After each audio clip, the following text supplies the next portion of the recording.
오늘 말씀은 마태복음 7장 1절로 6절 말씀입니다. 다 함께 봉독하시겠습니다. 비판을 받지 아니하려거든 비판하지 말라.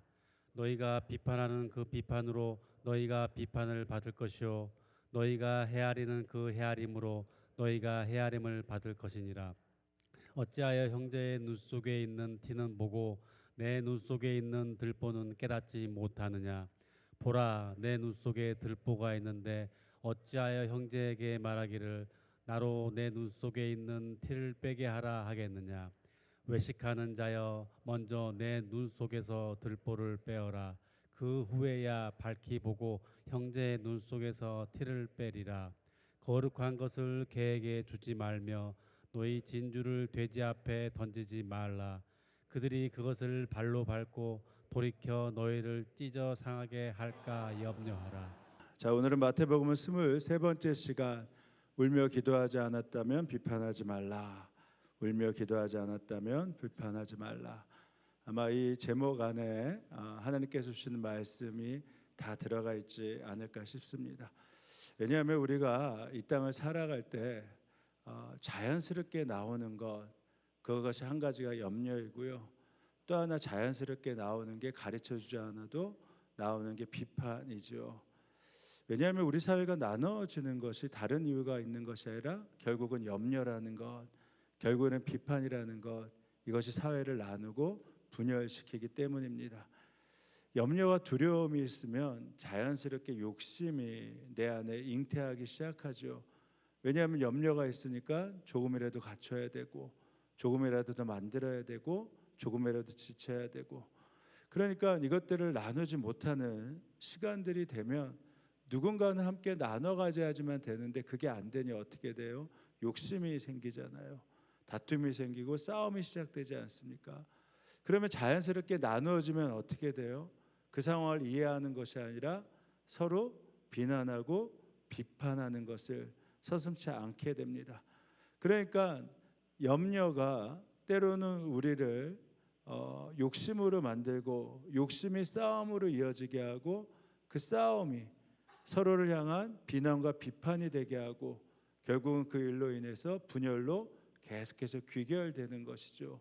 그러니까 이 문제가 해결되지 않는다면 결국은 분열이라는 것이 다시 하나됨으로 만들어질 수 없다라는 것입니다. 근데 저절로 저희가 참 이런 일들을 많이 보게 되죠. 아마 여기에는 그렇게 많은 분들 정말 안 계실까 싶은데 예전에 이런 상담들을 했었어요. 그러니까 본인이 갖고 있는 어떠한 분이나 그런 것 때문에 자연스럽게 어떤 기사를 보면 거기에 부정적인 댓글을 달고, 어떤 연예인들의 상황을 보면 거기에 써서는 안 될 그러한 용어들이나 그런 글들을 자연스럽게 비난하며 쓰는 것들에 대한 상담들을 해봤습니다. 연예인 누구 만나가 누구 헤어졌다. 그게 무슨 그렇게 상관인데. 그 기사가 나오면 쓰지 않고 관심을 갖지 않아야 돼. 그 상황에 그냥 댓글을 실으며 차마 입에 담지 못할 비난과 비판을 저절로 만들어내게 되죠. 저 집 남편이 속을 썩여요.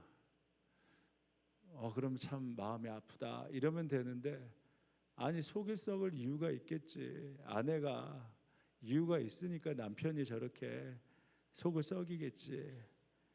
남편이 잘하면 뭐 그런 행동을 했겠어. 너무 쉽게 우리가 말들을 해요. 그리고 그 이야기를 어느 순간 즐기기까지 하잖아요. 그래서 모든 사람이 이 비판이라는 것, 이 험담이 주는 이 짜릿한 유혹에서 쉽게 벗어나지 못합니다. 그래도 아무리 그래도 모르는 사람이나 타자가 비판을 하면 그러면 그래도 견딜만 합니다. 근데 가장 아픈 것이 뭐냐면 내가 가장 신뢰했던 사람, 내 주변에 있던 사람이 나를 비판하고 비난하면 그것이 참 아프게 되면서 나도 모르게 사람에 대한 신뢰와 사람에 대한 생각들이 저절로 다 멀어지게 만들죠. 어떤 청년이 작은 죄를 저질렀습니다. 근데 그 청년이 잘못을 인정하고 그 잘못에 대해서 뭐 잘못된 것을 달게 받겠다고 했어요. 그러니까 뭐 그런 일에 대해서 무너지지 않았습니다. 근데 이 청년이 무너졌던 이유가 뭐냐면 그러면 자기 일을 누구보다 잘하는 그 스승이 자기를 변호해주고 지켜줄 줄 알았는데 이 스승이 이 마을 사람들의 말에 동조하는 겁니다. 왜냐하면 이 청년이 어떻다는 걸 뻔히 알면서도 그 마을의 사람들과 나누어지기 싫으니까 그 마을 사람들이 하는 비난과 비판과 그 행동에 동조하고 동참하기 시작합니다. 그 모습을 보고 청년이 큰 충격에 빠지죠. 스승의 그런 모습을 보면서 더 이상 이곳은 희망이 없다, 소망이 없다. 아니, 내가 믿고 있었던 사람들도 이렇게 뻔히 알면서도 이렇게 나를 비난하는 무리에, 비판하는 무리에 동참하는데 내가 굳이 여기에 있을 필요가 있나?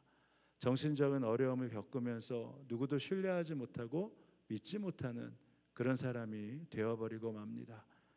이처럼 나를 잘 아는 사람, 가까운 사람에게 받게 되는 비판은요, 참 견디기가 쉽지 않습니다. 집에서 남이 와서 뭐 그런 말도 하지 않겠지만 왜 이렇게 더러워? 왜 이렇게 청소를 안 해? 이러면 이거 갖고 그렇게 화가 날 일이 없잖아요. 뭐 장이가 뭐 나랑 같이 살 것도 아니고 자기가 나랑 같이 있을 것도 아니고. 근데 남편이 와서 그런 말을 하는 거예요. 도대체 집에 있으면서 살림살이라고 어떻게 살기에 이렇게 청소도 안 하고 이렇게 매일 이렇게 지저분하게 만드냐? 집안에 있으면 방청소라도 해야 되는 거 아니냐? 정작 본인이 이런저런 일로 바빠서 이제 그런 일도 못하고 좀 쉴만 했는데 그 사이에 귀가한 남편이 뭐라 하는 것입니다. 그래도 아내가 착해서 미안한 마음에 얼른 밥이랑 반찬을 준비해요. 그러고 났더니 또 맛이 없다고, 도대체 몇 년이 지나도 바뀌는 것이 없다고, 그냥 안 먹겠다고 하는 거예요.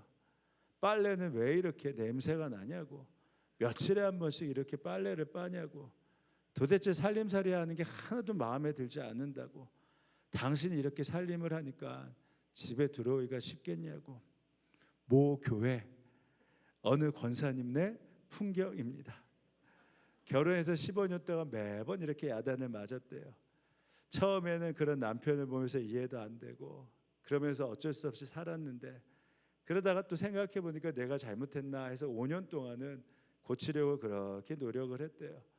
근데도 고치려고 노력해도 똑같고 언제나 말이 똑같으니까 내가 살림살이 이거밖에 못하나, 나는 정말 기본이 안 됐나, 제대로 배운 것이 없다는 남편의 말이 맞나, 그렇게 마음에 들다가도 도대체 이렇게 말하는 남편이 정상인가, 이런 남편하고 내가 살아야 되나, 이런 마음이 왔다 갔다 하는 것입니다.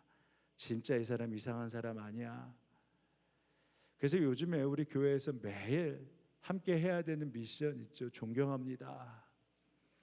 남의 남편한테는 존경합니다 하는 거 쉬워요. 근데 내 남편한테는 이 말이 생각보다 쉽지 않습니다. 제가 많이 들었어요. 그럼 아내한테 남편에게 사랑합니다, 미안합니다, 좀 말 좀 하자고 하면요, 그거 쑥스러워서 자기가 한 게 있으니까 그 말을 사랑합니다, 미안합니다 말하기가 쉽지 않으니까. 그래서 오죽했으면 예수님이 마태복음 10장에서 뭐라고 한지 아십니까? 사람의 원수가 어디에 있나? 자기 집안 식구에게 있다. 원수가 딴 데 있는 것이 아니라 자기 집안 식구에게 있다. 그래서 오늘 말씀처럼 이게 비판하지 말라, 비판받지 않으려면 비판하지 말라, 이 말씀이 우리에게 굉장히 깊이 새겨지는 말씀이죠.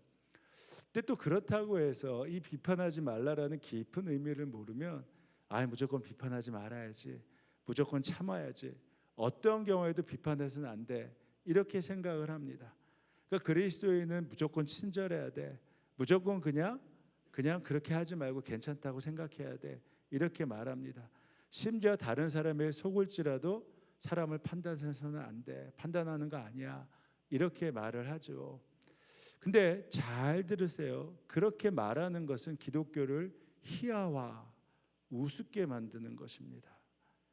예수님을 위한 바보가 되라라고 하는 것이지 세상을 향한 바보가 되라고 말씀하시지 않았어요. 예수님께서 이 말씀을 하시면서 마지막에 예수를 믿는 사람은 분별력이 있어야 된다라고 분명히 말씀하셨습니다. 분별력을 가져야 된다라는 이 말씀 자체가 판단하라는 것이지 않습니까? 그러니까 어느 정도 어떤 일이 잘 됐는지 못 됐는지를 판단하고 말을 할 수 있는 사람이 되어야 된다는 것입니다. 분명히 잘못되었는데 분명히 무엇인가 안 됐는데 가만히 있으라는 것이 아니라 분별력을 가지라는 것은 너희들이 정확하게 판단하라는 거예요. 그래서 비판의 사전적인 의미가 뭐냐? 옳고 그름을 검증하고 평가한다. 그러니까 잘못을 저질렀는데 비판하지 말라. 분명히 잘못된 거 봤는데 판단하지 말라 했다고 그냥 눈 딱 감고 그냥 비판하지 말고 침묵하라, 이런 말씀 아닙니다. 성경에 보면요, 분명히 분별력을 가지라고 하면서 뭐라고 말씀하셨습니까? 이단의 미혹에 주의하라라고 말씀하고 계십니다. 이단이 미혹되면 안 되니까 정확하게 분별하고 그것이 아니라면 비판하고 판단하라는 말씀이에요. 요한계시록에 봐도 뭐라고 했냐면 예수님께서 그 이단의 가르침에 대해서 철저하게 그 이단의 전체 정체를 드러내고 비판하면서 그것들을 지켜낸 성도들에게 잘하였다라고 칭찬하셨습니다. 갈라디아서 6장에 봐도 이런 말씀이 있어요. 어떤 사람이 범죄한 일이 드러나거든 그러한 자를 바로 잡으라라고 했어요. 그러니까 범죄한 거 보고 잘못된 거 봤는데 눈 감고 비판하지 말라, 판단하지 말라 하니까 그냥 입 다물고 그냥 가만히 있어, 하나님께 맡겨, 이런 것이 아니라 무엇이 잘못됐는지, 무엇이 어떻게 잘못되고 있는지를 정확하게 얘기해 줄 수 있어야 된다라는 거예요. 실제로 갈라디아서 2장에 보면 굉장히 재미있는, 그러나 그 대상이 된 사람은 굉장히 난감하고 창피한 경우를 당하는 모습을 보게 됩니다. 갈라디아서 2장에 보면 베드로에게 이 바울이 심하게 나무라는 장면이 나와요. 근데 이게 이런 내용입니다. 이방인의 교회 안디옥 교회가 굉장히 부흥하고 하나님의 역사가 많이 나타난다는 것을 예루살렘 교회가 들었어요. 그래서 예루살렘 교회, 아니 전체 당시 크리스찬의 지도자였던 베드로가 직접 와서 안디옥 교회가 어떻게 하고 있나, 정말 잘 하나님의 뜻대로 성장하며 성령의 은혜와 역사가 나타나고 있나, 그것들을 보러 왔어요. 근데 베드로가 큰 은혜를 받은 것이죠. 너무너무 좋으면서 거기에 있는 이 이방인 교회에 있는 지도자들과 그리고 바나바와 바울과 함께 식사를 하고 있었습니다. 근데 생각지도 않게, 아니 베드로가 왔으면 됐지 꼭 그런 사람이 있어요. 딴 사람도 한번 가보라고. 그래서 야고보가 이 예루살렘에 있는 교회 지도자 몇을 다시 안디옥 교회에 또 보냈습니다. 근데 마침 그때가 뭐냐면 밥을 먹고 있었을 때예요. 근데 그 당시에 예루살렘 교회와 이방인의 교회에 아직까지도 정리되지 않은 문제가 무엇이었냐면 율법과 할례에 대한 문제였습니다.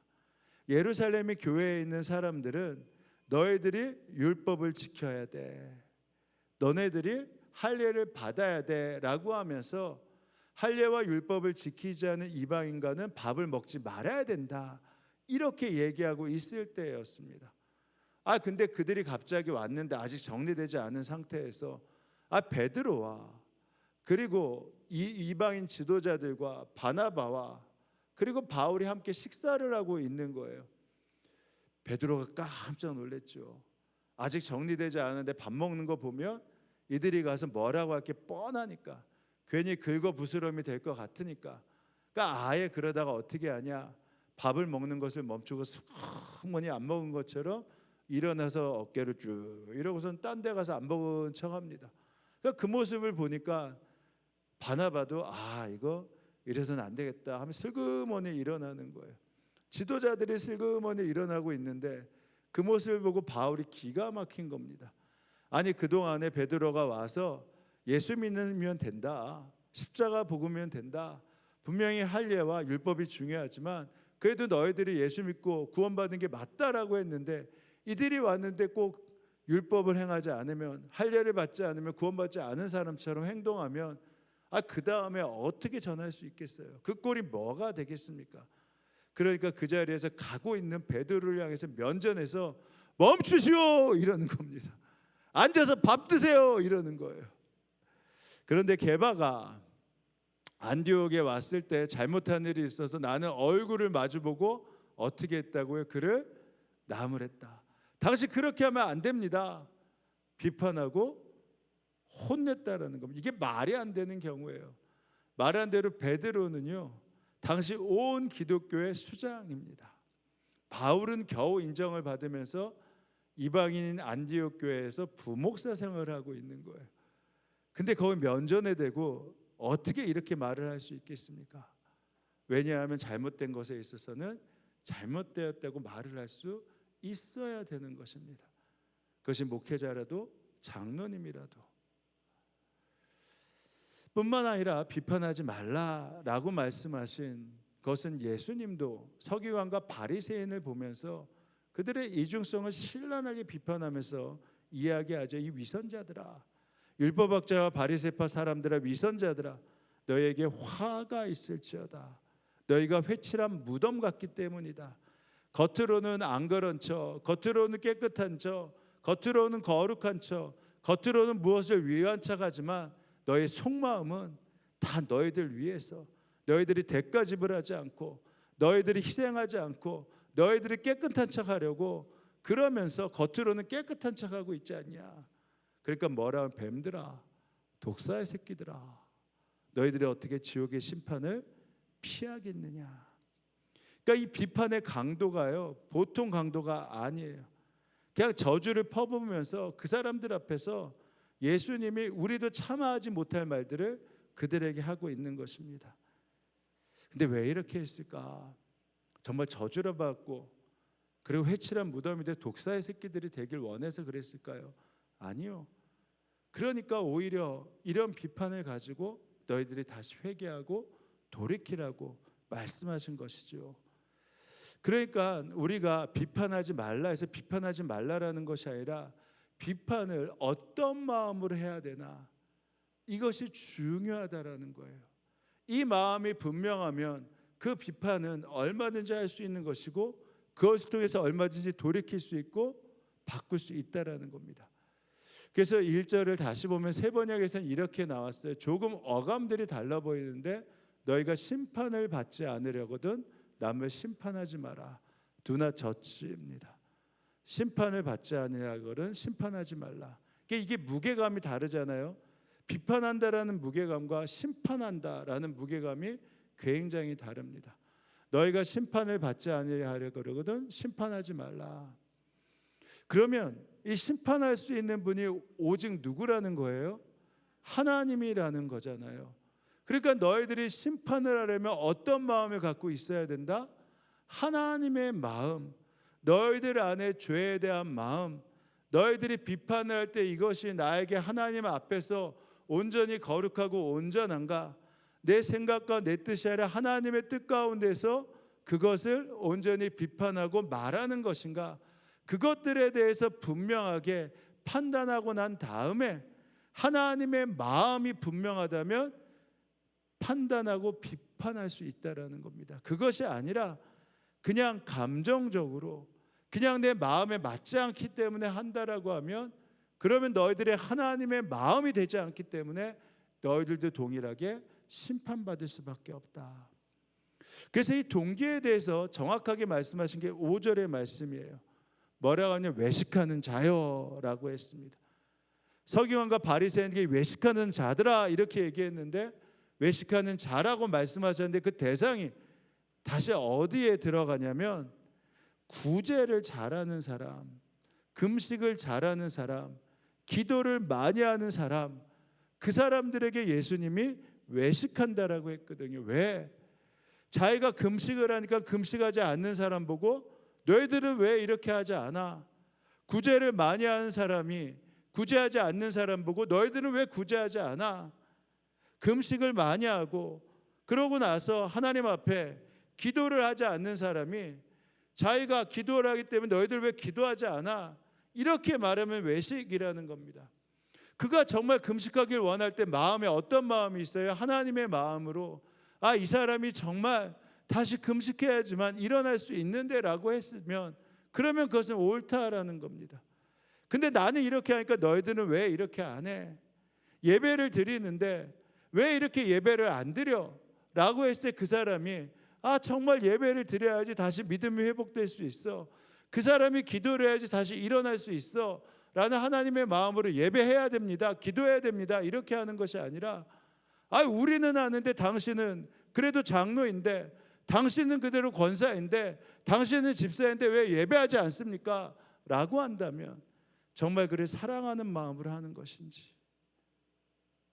아니면 하나님의 마음으로, 그러니까 일어서길 원하고 다시 회복하길 원하고 하나님의 영이 충만하길 원해서 그렇게 하는지, 아니면 우리가 이렇게 하니까 당신도 이렇게 하라고 얘기하는지. 만약에 하나님의 마음이 아닌 말한다고 한다면 그것은 외식하는 자와 똑같이 판단되어야 한다라는 것입니다. 겉으로 정당한 비판 같지만 속에서는 정당하지 않은 동기가 있다라는 것이죠. 서기관과 바리새인이 늘 그랬거든요. 자신들이 늘 옳다라고 해서 나는 이렇게 삽니다, 나는 이렇게 삽니다, 이렇게 삽니다라고 했는데 그 동기가 뭐냐? 그래서 이렇게 사니까 당신들이 그 하나님 앞에 이렇게 살아야 됩니다, 이렇게 살아야 됩니다, 이렇게 살아야 됩니다 하는 것이 아니라 그들 앞에 난 이렇게 사니까 너희들은 왜 그렇게 살지 않아? 라고 하면서 오히려 판사처럼 옳고 그르다를 판단해 놓았다라는 겁니다. 그래서 예수님이 이렇게까지 말씀하시잖아요. 바리새인은 서서 따로 기도하며 이르되 하나님이여, 나는 다른 사람들 곧 토색불이 간음하는 자들과 같지 아니하고 이 세리와도 같지 아니함을 감사합니다. 아니 원래 이렇게 하면 어떻게 돼야 돼요? 정상적으로 하나님, 제가 토색하지 않을 수 있고 간음하지 않을 수 있고 불의하지 않을 수 있어 참으로 감사합니다. 주님, 이 세리가 잘 하나님을 몰라서 토색할 때가 있고 간음할 때가 있고 불의할 때가 있습니다. 근데 주님, 이 사람들도 우리의 마음처럼 다시 하나님 앞에서 온전하고 정결하고 깨끗한 삶을 살게 하여 주옵소서라고 하면서, 그러니까 가능하면 우리가 함께 토색하지 말자, 불의하지 말자, 간음하지 말자라고 해야 되는 게 바로 비판하고 판단하는 마음이 되어야 되거든요. 근데 뭐라고 했어요? 이들과 같지 아니함을 감사합니다. 그러니까 오히려 판단하면서 누구의 의로움을 드러내는 거예요? 자신의 의로움을. 그런 예가 또 어디에 나와 있습니까? 민수기 12장에 나와 있잖아요. 모세가 굿수 여인을 아내로 취했을 때 모세와 미리암이 모세를 비방하는 장면이 나옵니다. 출애굽을 할 때 이스라엘 사람들만 아니라 온갖 잡족이 함께 출애굽을 했다라고 분명히 나와 있어요. 그러니까 이 굿수 여인은 저 멀리 있는 에티오피아에 살던 여인이 아니라 이 에집트에서 노예 생활을 하면서 있었던 그러한 한 사람들 가운데 하나입니다. 근데 그 사람과 결혼을 했어요. 어떤 연유에서인지. 근데 사실 율법에 보면 하나님께서 이방인과 결혼하지 말라고 하셨거든요. 그러니까 모세와 미리암이 어떻게 한 겁니까? 그것은 안 됩니다, 이렇게 말을 한 것이죠. 그러니까 내용에서 봐서는 잘 말한 겁니다. 근데 하나님께서 그러면 야 모세와 미리암아, 너희들 잘 말했다. 모세가 아론과 미리암아, 너희들이 잘 말했다. 모세가 그렇게 하면 안 되지라고 해야 되는데 반대로 뭐라고 했어요? 모세와 미리암을 책망하신 정도가 아니라 미리암은 아예 문둥병을 걸리게 만드셨어요. 그렇다면 하나님이 그 동기를 보셨다라는 것이죠. 정말 모세를 위해서 한 것이 아니라 모세 앞에서 누구의 의로움을 드러내기 위해서, 자신들의 의로움을 드러내기 위해서, 자신들이 더 거룩하고 깨끗하고 자신들이 오히려 모세보다 리더십이 더 나을 수 있다라고 생각하는, 그것을 하나님이 정확하게 보셨기 때문에 오히려 너네들이 잘못했다, 너희들이 잘못됐다 하면서 정확하게 말씀하신 겁니다. 왜냐하면 옳은 말을 했다라고 하는데요, 우리가 잘 알아요. 정말 사랑하는 마음을 했다라고 하면 처음엔 기분이 나빠도요, 나중에는 이것이 잘못되었구나 라고 깨닫게 되는데, 그 마음 가운데 내가 당신보다 더 옳다, 당신보다 깨끗하다. 근데 자신은 그렇지 않거든요. 그런데 오히려 당신보다 더 깨끗하다, 옳다라고 얘기하면서 말하면 오히려 그 말이 무시하는 말로, 그 말이 나누는 말로 들려지게 됩니다. 그러면 우리가 어떻게 돼요? 내가 하면 불륜이고 너가 하면 로맨스냐?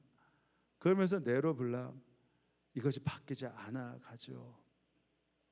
그래서 예수님께서 이런 오류에 빠지지 않고 판단과 비판에 대해서 정확하게 알아야 되기 때문에 그 방법에 대해서 말씀해 주신 게 바로 3절이죠. 한번 다 같이 읽어보겠습니다.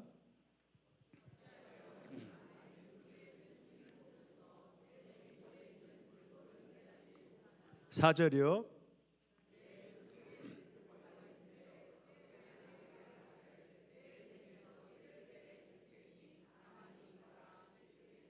그러니까 이렇게까지 생각하면 하나님의 마음이 된다는 겁니다. 실제로 눈에 들보를, 그 기둥을 넣고 다니는 사람이 어디 있겠어? 눈 빠지지.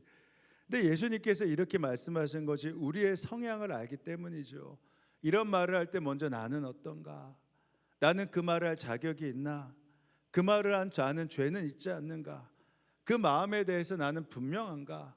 그렇게 생각해내고, 아, 내가 이거 먼저 잘못했구나, 내가 이것이 부족하구나, 내가 이것을 내가 말하려고 하면 나도 똑같구나 라고 하면서 먼저 자신의 그 마음에 대해서 회개하고 난 다음에 저 사람도 그런 마음을 가지고 일어나야지, 저 사람도 그런 마음을 가지고 함께 해야지 라고 말을 하라는 겁니다. 그러니까 너 눈에 있는 들보, 이게 티눈이 아니라 들보가 있으면 이거 눈에 빠지잖아요.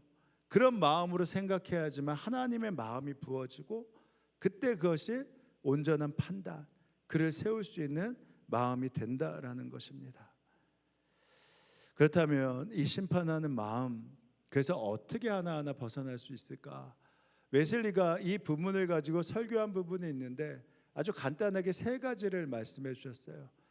자, 한번 따라해 보시죠. 첫째, 정도 이상의 비판을 하지 않는다. 그러니까 잘못한 것을 잘못했다고 말해야 되는데요, 그 이상을 넘어가지고 얘기하지 말라는 겁니다.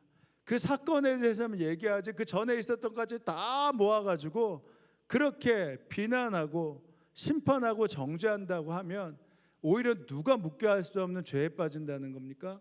자기가 묵게 수 없는 죄에 빠진다라는 겁니다. 그러니까 뭐라고 하냐면 정도 이상의 비판하지 말라. 왜 정도 이상의 비판하는 줄 아세요? 내 편만 들어야 되니까. 왜냐하면 내가 이 말을 하는 것이 합당하게 여겨지고 합리적으로 여겨지게 하려면 어떻게 해야 돼요? 다른 사람에게 내가 이 말을 하는 것을 합당하게 받아들여 줄 수 있게 만들어야 되거든요. 그러니까 어떻게 합니까? 그냥 그 사건으로 얘기하면 이 사람이 합당하게 받아들이지 않고 아, 그럴 수도 있어라고 하니까 어떻게 해요? 그것을 이것저것 다 끄집어내서 계속해서 이야기를 한단 말입니다. 그러면 어떻게 돼요? 다른 사람도 합당하게 받아지니까 내 말이 정당하게 느껴지게 만드는 것이죠. 그러니까 오히려 왜곡된 시각으로 다른 사람을 매도하는 결론에 이끌어내는 것입니다. 2번째, 따라하시죠. 증거 없는 비판을 하지 말라. 동일한 거예요. 그냥 딱 그 일만 얘기하면 되는데 이게 점점 가중되면 어떻게 하는 줄 아십니까? 점점 껄이 되잖아요. 그냥 이것만 딱 드러난 사건을 가지고 하는 것이 아니라 나는 모르는데 이것이 있었고 이것이 있고 이것이 있었고 이것이 있었고 이것이 있어 하면서 껄껄껄하면서 비판을 이어간다 말입니다. 그러면서 말할 수 없는 이 말을 확산시켜요. 그러면 어떻게 되죠? 나중에 누가 말하는지 몰라요. 왜? 근거가 없이, 증거가 없으면 말을 할 때 증거가 없으니까 이게 확산되는 게 쉽거든요. 증거가 있으면 팩트니까 확산이 안 되잖아요. 근데 증거가 없으니까 아, 이게 그랬다 하면서 점점 더 확산된단 말입니다. 그러면 어떻게 돼요? 나중에 누가 했는지를 몰라요. 근데 정확하게 알아요. 자신은 말했다는 거. 자신이 모른다고 하지만 자신은 정확하게 압니다. 그게 바로 심판받을 일이라는 거예요. 그래서 근거 없는 그 일을 가지고 다른 사람과 이 사람을 분리시키고 다른 사람과 이 상황을 분리시켜 가면서 바로 그 사람에게 말할 수 없는 상실감을 주죠. 사람다움을 잃게 만들어 버립니다. 세 번째, 그래서 이게 답이에요. 사랑하지 않는다면 비판하지 말라. 따라하시죠. 사랑하지 않는다면 비판하지 말라. 그러니까 계속 말씀드린 하나님의 마음이 아니면 그렇게 말하지 말라는 것입니다. 왜냐하면 독사의 자식들아, 회칠한 무덤아, 바리새인과 서기관을 두고 말씀하신 다음에 그것으로 끝나지 않았어요. 그 말을 하고 나서 예수님이 너무너무 마음이 아프셔서 그 길을 가시다가 예루살렘을 보면서, 예루살렘이 바로 그 일로 인해서 무너지고 넘어지는 것을 보면서 예루살렘아 예루살렘아 하면서 울며 하나님 앞에 나아갔던 그런 장면이 나옵니다. 왜냐하면 이 사랑하는 마음을 가지고 그렇게 얘기했는데 바뀌지 않는 그 모습을 보면서. 뉴욕의 거리 전도자로 알려진 지용훈 목사님 계시죠. 우리 교회 와서 집회도 하셨는데 그 책 말씀으로 기도하라라는 책에 보면 그래서 이렇게 이 부분을 적어 놓으셨어요. 오늘 말씀의 제목이죠. 그를 위하여 울며 기도하지 않았다면 비판하지 말라. 울며 기도하지 않았다면, 그러면 그 말을 할 때 그 마음 가운데 하나님의 마음인가라고 할 때 울며 기도하다 보면 어떤 마음이 된다라는 겁니까? 하나님의 마음. 그때 이야기하는 게 능력이 되고 힘이 된다라는 것입니다. 그래서 이 세 가지를 명심하면서 있다라고 하면, 그러면 그냥 정확하게 정도 이상의 비판을 하지 않고 증거 없는 비판을 하지 않고 사랑하는 마음으로 하기 시작하면 어떻게 되냐? 도리어 사랑하게 되면서 그 비판이 오히려 서로를 이롭게 하고 서로를 세워가는 은혜의 장소로 만들어 간다라는 것이죠. 근데 이 말씀을 예수님이 하셨을 때, 예수님이 이 말씀을 하시면서 산상교훈을 수훈을 들었던 거기 있던 사람들이 이 말씀을 듣고 회개하고 바뀔 것을 아셨을까요? 아니면 이렇게 말해도 안 바뀔 거야 라고 생각하셨을까요? 자, 바뀌었을 것이다. 아니, 그냥 듣는 것은 좋은 말씀이고 안 바뀔 것이다. 예수님이 아세요. 마음이 굳어진 사람 이 말 들어도 하나도 바뀌지 않을 것이다. 비판에 길들여져 있는 사람은 어쩔 수 없어. 그리고 비판하지 않는 순간 그 모임과 그 그룹에서 함께 있을 수 없기 때문에, 그 모임과 그룹이 나에게 중요하기 때문에 그 비판에서 멀어질 수 없다. 그래서 회개의 심령이 있어도 회개할 수 없다라는 것을 너무 잘 아시기 때문에 뭐라고까지 말씀하셨냐면, 이렇게 말해도 못 알아듣고 회개하지 않는 사람은 누구다? 개와 돼지와 같다. 이렇게 예수님이 이렇게까지 말씀하셨습니다. 자, 보세요. 6절. 거룩한 것을 개에게 주지 말고 너희의 진주를 돼지 앞에 던지지 말라. 그러니까 이렇게 말을 해도 그렇게 비판의 자리에서 벗어나지 못하고 비판의 그룹에서 헤어나오지 못하고 어쩔 수 없어 라고 하면, 깨닫는다 하더라도 그거 결국은 개에게 주는 거나 마찬가지야. 돼지에게 주는 게 마찬가지야. 오히려 어떻게 돼? 되돌아서서 거기서 맞다고 하는데 뒤돌아서서 뭐라고 하냐면 너희를 물어뜯을지도 모른다. 왜 나한테 이런 말을 합니까? 당신이 무슨 자격이 있다고 이렇게 말을 합니까? 당신이 뭐가 있다고 나한테 이렇게 합니까? 하면서 도리어 물어뜯을지도 모른다. 그러니까 아예 그런 것이 안 된다고 하면 개 돼지로 여기고 말하지 말라. 근데 예수님께서 이렇게 말씀하시면서 뭐라고 한 거예요? 근데 나는 기대를 한다. 너희들은 개 돼지가 아니라 바로 하나님의 마음을 품은 사람들이다. 나는 너희들이 바뀔 것을 기대한다 하면서 하나님께서 비판하지 말라. 너희들의 들보를 봐라. 그렇게 말씀하신 것이죠. 그래서 우리가 결정할 수 있습니다. 나는 개 돼지로 살 것인가? 아니면 나는 하나님의 사람으로 살 것인가? 그것은 우리의 선택이 된다라는 것이죠. 이제 말씀을 마칩니다. 중세 성자 프란시스가 있죠. 프란시스가 제자들과 함께 40일 금식을 했어요. 근데 39일째 좀 어느 장소인지 모르겠는데 누군가 스프를 먹고 있는데 함께 금식을 했던 제자 중에 하나가 39일째 견디지 못하고 가서 스프를 먹고 말았습니다. 함께 금식했던 프란시스와 제자들이 깜짝 놀랐죠. 하루만 더 버티면 되는데 그들의 눈이 이글이글하기 시작합니다. 너 때문에 다 망쳤어. 근데 그때 프란시스가 그 모습을 보고 어떻게 했어요? 수저를 말없이 집어들더니 젊은 제자가 먹던 스프를 자신도 먹기 시작합니다. 제자들이 경악하는 눈길로 프란시스를 보죠. 그때가 이렇게 말했습니다. 우리가 금식을 하며 기도드리는 것 모두가 예수님처럼 살자는 것인데 굶으면서 이렇게 서로 미워하는 것보다 실컷 먹고 살아가는 것이 훨씬 낫습니다. 그렇잖아요. 우리가 십자가를 알고 예수의 사랑을 안다라고 하면서도 개와 돼지처럼 어쩔 수 없다 이렇게 합리화를 했다라고 하면 그를 위해 울지도 못하고 기도하지 못하고 내 감정에 따라 비난하고 정죄했다면 주님 제가 제 들보를 보길 원합니다. 회개합니다. 그렇게 말할 수 있어야 된다라는 것입니다. 예배를 아무리 많이 드리고 기도를 아무리 오래 하고 금식을 아무리 여러 번 하고 헌금을 이따만큼 많이 해도 내 안에 그 마음이 바뀌어지지 않으면 나는 개돼지다. 그러니까 나는 오히려 어떻게 해야 된다? 십자가를 하니 나는 오히려 이 마음으로 살아가야겠다. 이렇게 한다면 바로 심판을 비판을 오히려 사랑으로 그리고 축복으로 은혜와 약속으로 바꿔가는 귀한 약속의 가정 은혜가 될 것입니다. 이제 바라기는 그 일로 인해서 여러분의 가정이 그리고 사랑하는 이 신촌교회가 바로 그 은혜 가운데 함께하길 주님의 이름으로 축원합니다.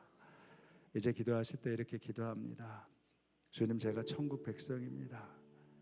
이제는 주님을 바라보고 말할 수 있도록 도와주옵소서. 들보를 볼 수 있는 눈을 열어주셔서 이제 주님 주의 마음으로 나아갈 수 있는 은혜와 기쁨을 허락하여 주옵소서. 우리 이렇게 함께 기도하며 나아갑니다. 기도하시겠습니다. 하나님 아버지 감사합니다.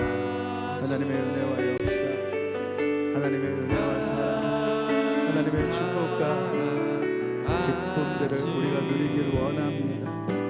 아버지 하나님 우리 눈만 뜨면 비판을 입만 열면 비판을 생각이 살아있는 동안 비판을 약하면 염려하고 강하면 비판하고 염려하는 비판하는 인생에서 벗어나지 못합니다. 하나님 아버지 내가 회개하는 것은 하나님은 절대 잊지 않으십니다.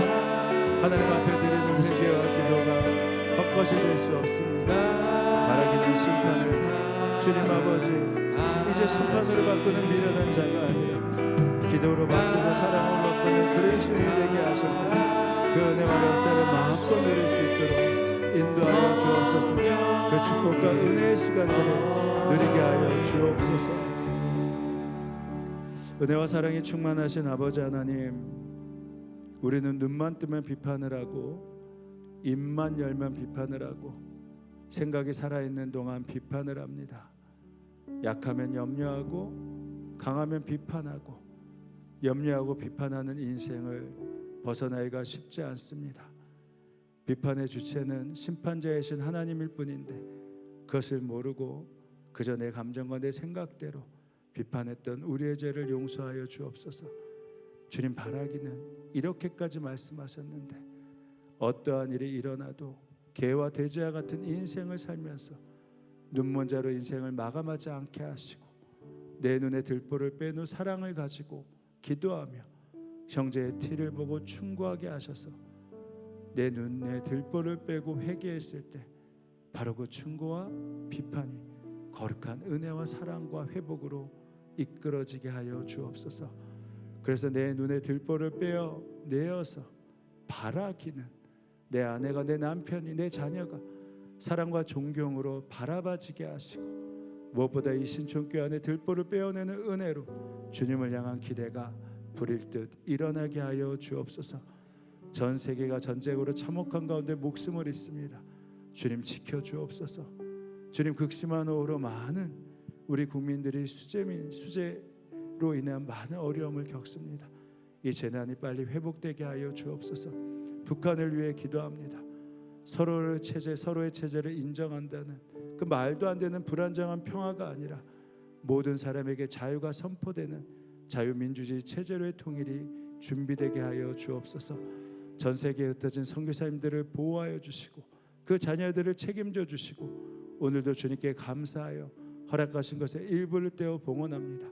우리의 예물을 받아 주옵소서.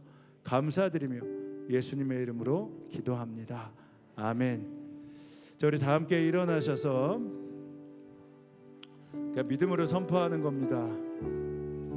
들보를 빼는 당신의 눈이 참으로 사랑스럽고 아름답습니다. 이렇게 인사하시겠습니다.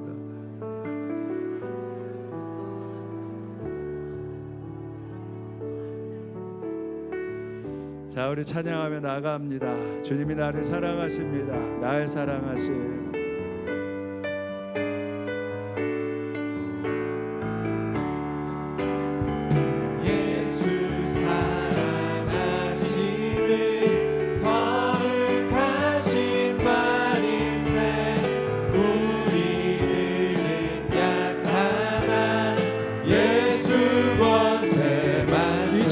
나를 사랑하시고 나의 죄를 다시서 하늘 문을 여시고 들어가게 하시네. 3절입니다. 내가 연약할수록 더욱 귀히 여기사 높은 보좌 위에서 낮은 나를 보시네. 날 사랑하신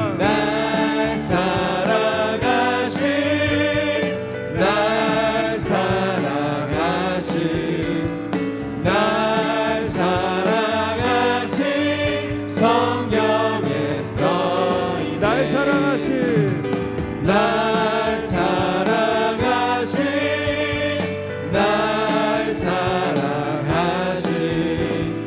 날 사랑하신 성경에 써있네. 아멘.